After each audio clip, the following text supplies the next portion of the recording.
I have a Discord server for the subscribers of this YouTube channel. The invite link is in the description. As the server is set to private due to Discord flagging it as having bad words in the server title, even though there are no bad words in the name.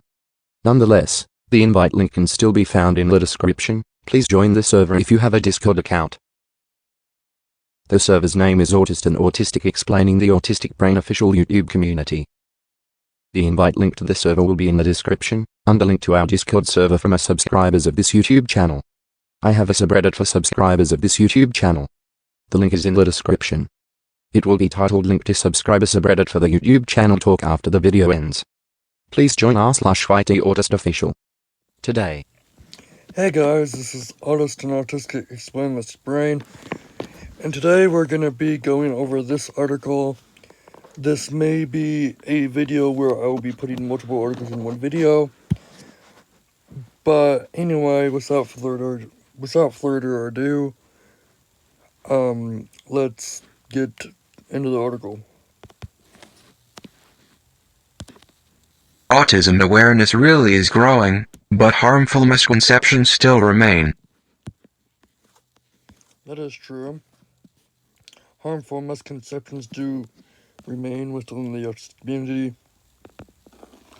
and also outside of the autistic community as well.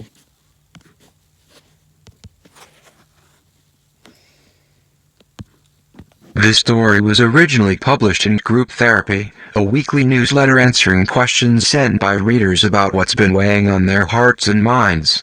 Sign up here to get it in your inbox. Instagram and TikTok have been flooded with content made for and by neurodivergent people in recent years.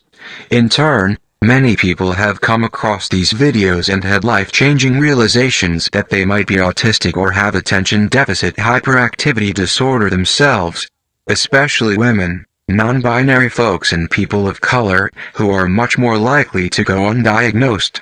Autism and ADHD were among the most Googled mental health terms in 2021, eclipsed only by searches about anxiety and depression. Yeah, there is a race gap in the amount of African American and things like that, and within diagnosis, and it boggles my mind that there's such a gap in there. Well, let's continue.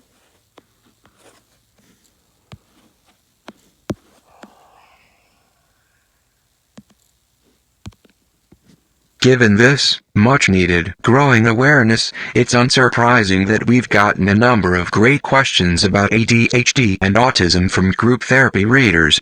But before getting to those, I wanted to lay some groundwork. There's so much I myself still don't know about neurodivergence, and I figured that a lot of our readers might be in the same boat. So for the next 3 weeks, I'll be writing a 3-part series that explores the legacy of autism and the many misconceptions that still remain, the overlap between autism and ADHD, and the growing movement to self-diagnose neurodivergence. As always, you're welcome to share your thoughts, questions and points you think we've missed. Before we dive in, a quick note on the evolving concept of neurodiversity and the language and terms you'll see in our series. Neurodiversity was coined in 1998 by Australian sociologist Judy Singer, who describes herself as being likely somewhere on the autistic spectrum. Though the idea originated in the autism community, all that falls under the umbrella of neurodivergence, which describes people who have a mind that functions differently from what society considers typical, has expanded to include ADHD, dyslexia and many other conditions. That is true. Additionally, like any other diverse community, some people in the autism community prefer to be called autistic or use the word as a noun, which you'll see below. Others prefer what's called people-first language, in which someone is described as a person with autism. And some people do not like the term neurodiverse, and some do not consider autism a disability. When in doubt, it's generally helpful to politely ask a friend or loved one what their preferences are, rather than assuming. You can read more about language by visiting the National Center on Disability and Journalism Style Guide. Okay, so we'll get back to the next section, what is autism, in a minute. Yeah, we'll be right back. Okay, guys, we are now back. Let's start with the next section. Alright, let's dive into part 1 of our series. What is autism? Autism is a neurological and developmental condition that affects how people interact with others, communicate, learn and behave. Most researchers now believe that autism is not one single entity but a cluster of underlying conditions that produce a distinctive constellation of behavior and needs that manifest in different ways at various stages of an individual's development, writes journalist Steve Silberman in his great book, Neurotribes: The Legacy of Autism and the Future of Neurodiversity. Scientists have identified more than 200 genes involved in autism and similar neurodevelopmental conditions. So, Neurotribes, the legacy of autism and the future of neurodiversity.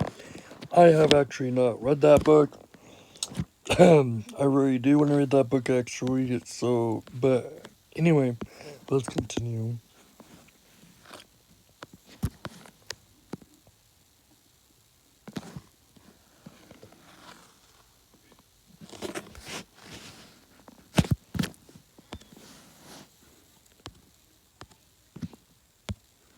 There are many, many different ways that people experience autism.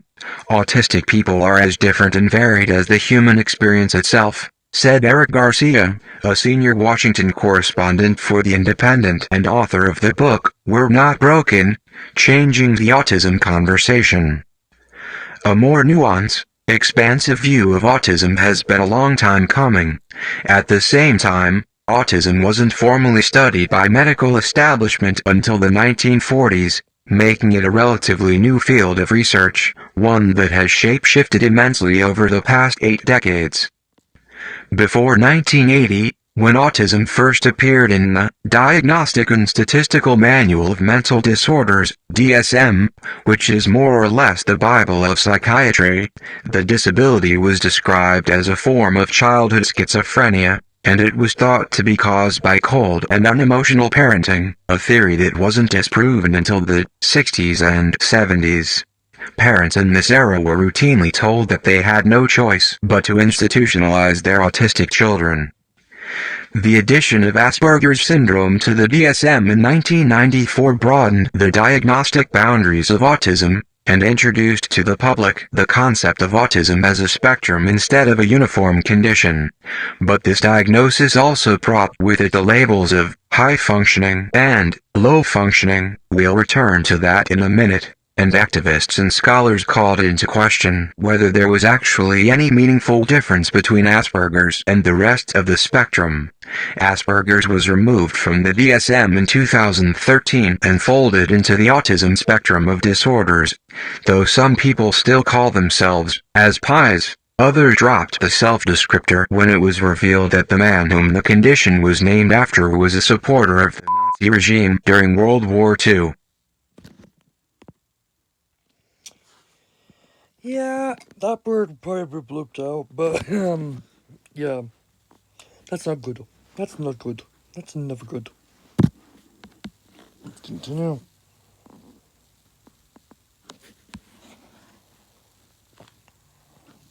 We're actually gonna go into the next section here in a minute.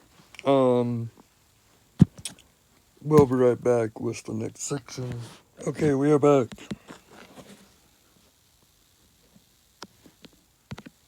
The common thread between most of these changes is that autistic people didn't have a say in them. Garcia told me, if you don't have the input of autistic people, then the systems are going to inherently fail them.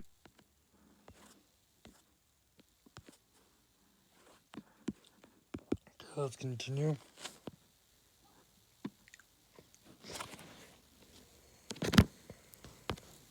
Common experiences of autistic people. These are the characteristics that many autistic people have in common, according to the Autistic Self-Advocacy Network, a national grassroots disability rights organization run by and for the autistic community. Thinking differently. We may have very strong interests in things other people don't understand or seem to care about. We might be great problem solvers, or pay close attention to detail. It might take us longer to think about things.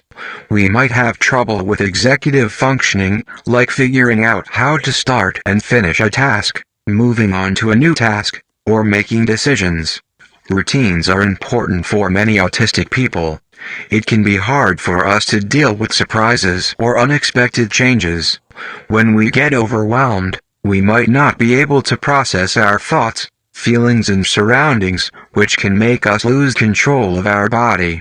Processing senses differently. We might be extra sensitive to things like bright lights or loud sounds. We might have trouble understanding what we hear or what our senses tell us. We might not notice if we are in pain or hungry. We might do the same movement over and over again.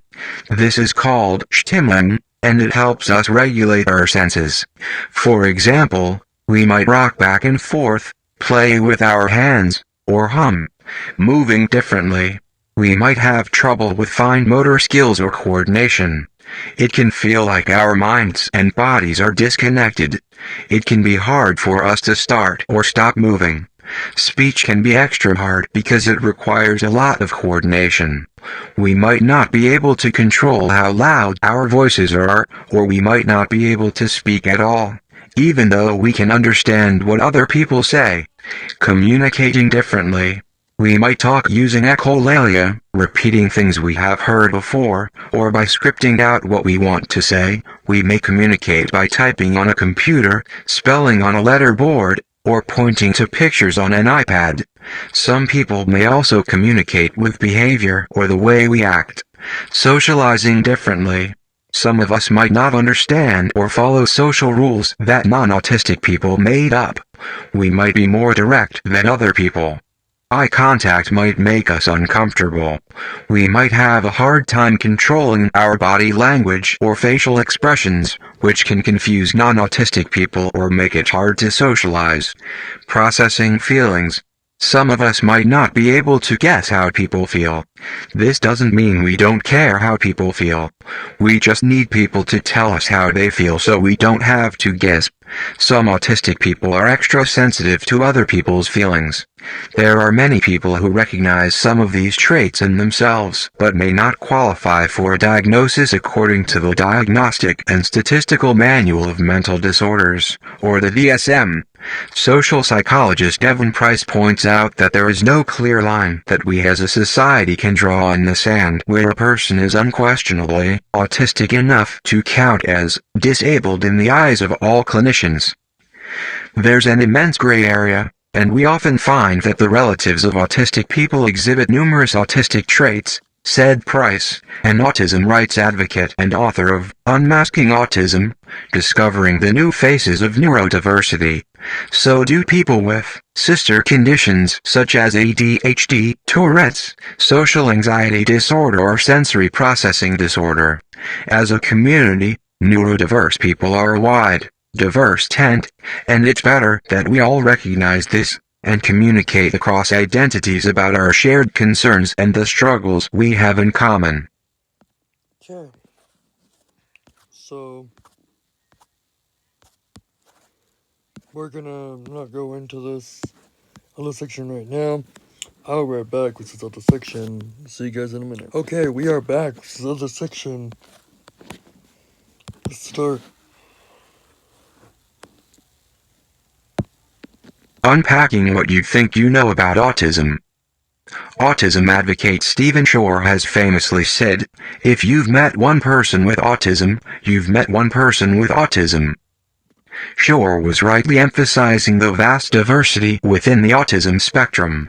Unfortunately, many people understand autism as a collection of stereotypes that haven't caught up with a more expansive understanding of what it means to be autistic.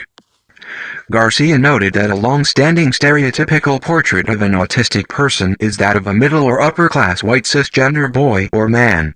This image has been fueled by the fact that, because of racial inequities in diagnosis and treatment, white children and those of higher socioeconomic status are more likely to be diagnosed than black, Latinx and Asian children, as well as children from low-income families. Interesting. Let's continue.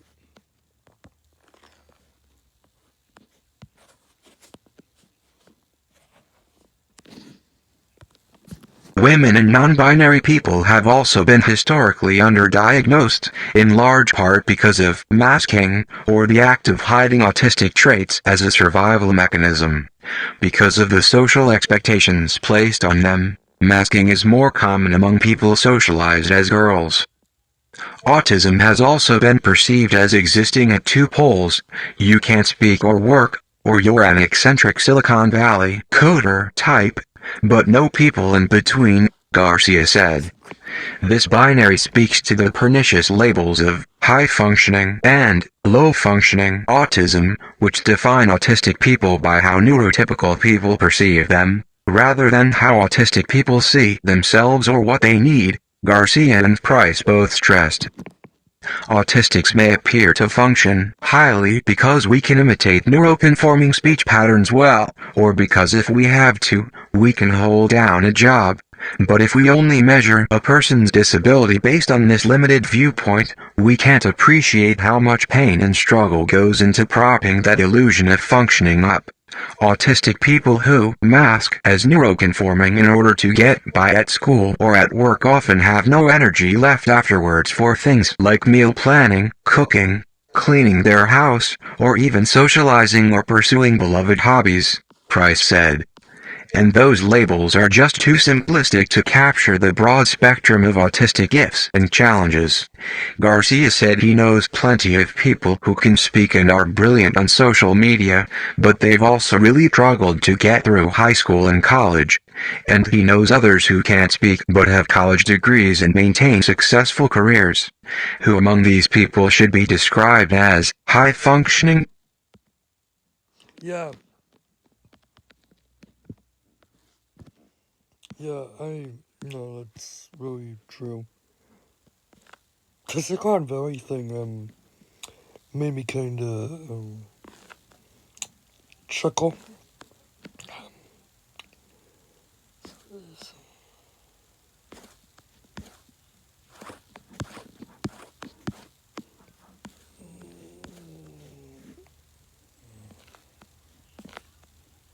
Oh yeah, right here.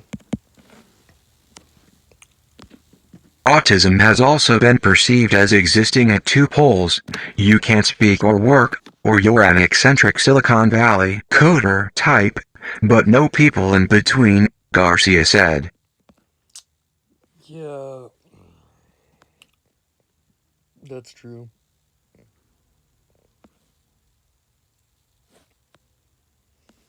Well, let's continue. I just felt that was very funny. I really felt that was really funny, guys. Let's continue. And those labels are just too simplistic to capture the broad spectrum of autistic gifts and challenges. Garcia said he knows plenty of people who can speak and are brilliant on social media, but they've also really struggled to get through high school and college. And he knows others who can't speak but have college degrees and maintain successful careers. Who among these people should be described as high-functioning? I can complete a PhD dissertation and write books with ease, for example, but even after 35 years of social practice, I cannot approach a person cold and start up a conversation with them. I just can't. I only learned how to cook this year, Price told me. I can't follow complex verbal instructions. If I have too many in-person meetings at my job, I can't sleep or eat and I storm around my house all night hitting myself on the legs and arms and in the head because I'm so overwhelmed. I am no different from my low-functioning autistic peers. I just can hide certain traits a little bit better, for a short period of time, and at immense personal cost. Yeah, This says struggled. STRUGGLED.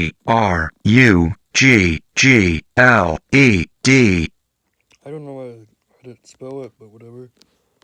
Come on. Stupid thing. Struggled. Struggled. I'm probably going to change the screen here that I used for this section. But yeah. We'll be right back. I'm gonna go change the screen reader. We'll be right back. Okay, we are back.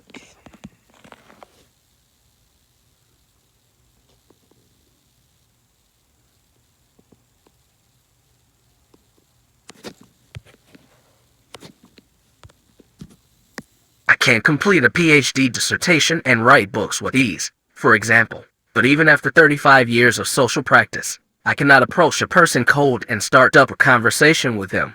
I just can't. I only learned how to cook this year, Price told me. I can't follow complex verbal instructions. If I have too many in-person meetings at my job, I can't sleep or eat, and I storm around my house all night hitting myself on the legs and arms and in the head because I'm so overwhelmed. I am no different from my low-functioning autistic peers. I just can hide certain traits a little bit better, for a short period of time, and at immense personal cost. That's true. Let's continue. Garcia and Devin argue that regardless of how autism presents, it is a disability, one that our culture has by and large done a poor job of accommodating. Prevailing models of support for autism have instead tried to cure it. A good example of this is applied behavior analysis, which involves as much as 40 hours a week of therapy and teaches social skills through unrelenting drills, which critics say forces people on the spectrum to hide who they are in the name of maladaptive behavior reduction. This is the most commonly used form of therapy for children with autism. Yeah,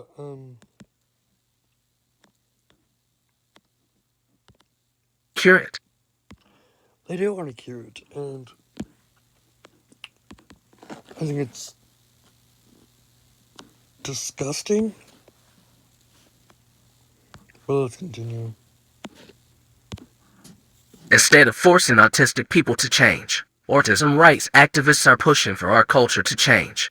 Designing appropriate forms of support and accommodation is not beyond our capabilities as a society, as the history of the disability rights movement proves, Silberman wrote.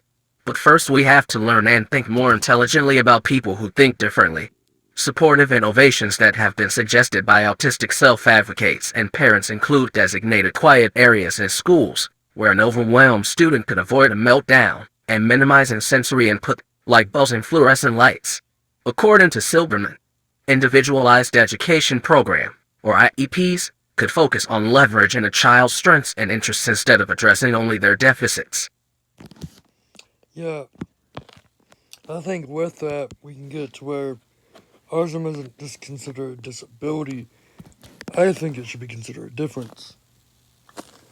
But let's continue. I asked Price how a more nuanced understanding of autism might help shape the way neurotypical people respond to traits or behaviors that are outside of cultural norms. If neuroconforming people could just broaden their sense of what socially acceptable behavior is, a lot of people would get more free and more comfortable really quickly. And not just autistics, Price said. There's no reason we need to act as though a person avoiding eye contact means they are a liar or being suspicious. Getting rid of that social expectation would help autistics move more freely through the world. It would also improve life for immigrants from cultures where eye contact is considered rude. Similarly, autistics could stand to gain a whole lot from us normalizing things like hand flapping in public, wearing loose, comfortable clothes, giving honest, literal answers to questions instead of indirect and vague ones, and wearing sensory friendly gear in public, Price said.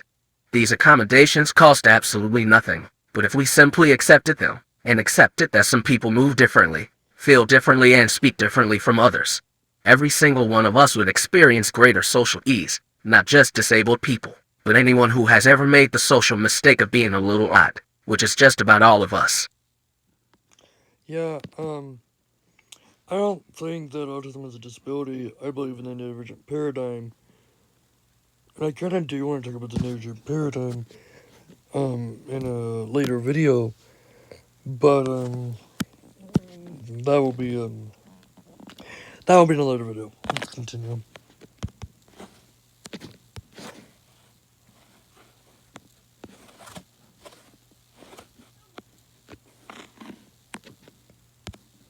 Until next week.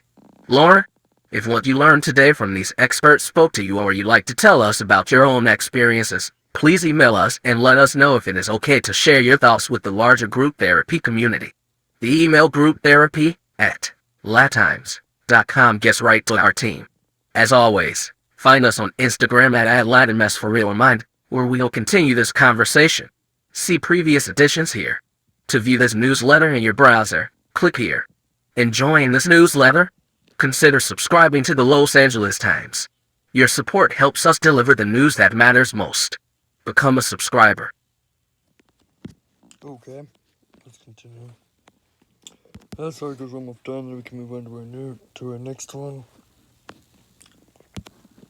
More perspectives on today's topic and other resources. Autism as a spectrum doesn't mean what you think, writes author C.L. Lynch.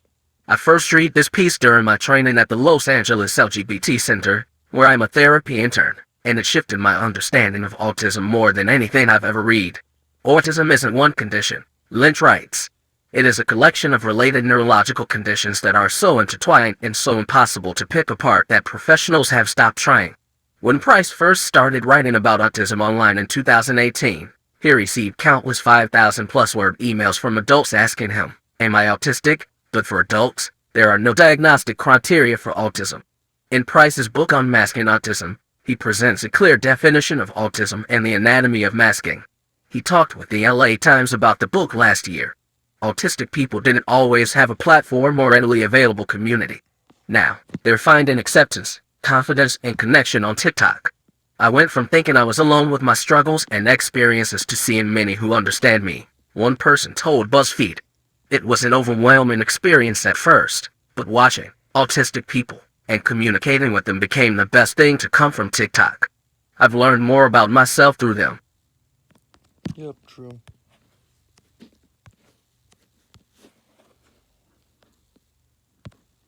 Other interesting stuff. Our sense of smell is deeply linked to our emotions.